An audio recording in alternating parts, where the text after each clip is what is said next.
One is that it was introduced in the Lok Sabha. Second, there was a voting which decided whether it should be introduced or directly sent to the JPC. In that voting, 20 of BJP MPs themselves were found missing. That shows that the kind of control they had despite issuing a whip, people chose to defy it.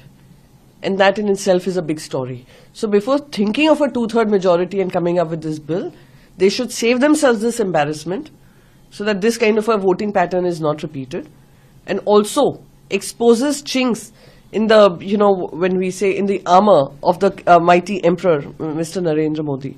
So yes, One Nation, One Election has gone to the JPC, and we know that it goes against the federal structure of the country, it goes against the constitution of this country, and we will continue to fight against it.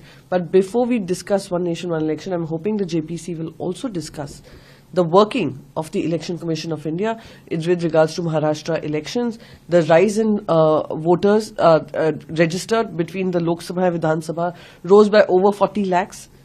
From where did they get these numbers? The voter turnout jumped by 13%. Those are transparency that we seek from the Election Commission of India, and I'm hoping that JPC would discuss that before they talk about One Nation, One Election.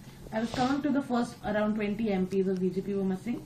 So BJP is likely to issue notice to MPs absent during the voting for One Nation, One Election bill introduced.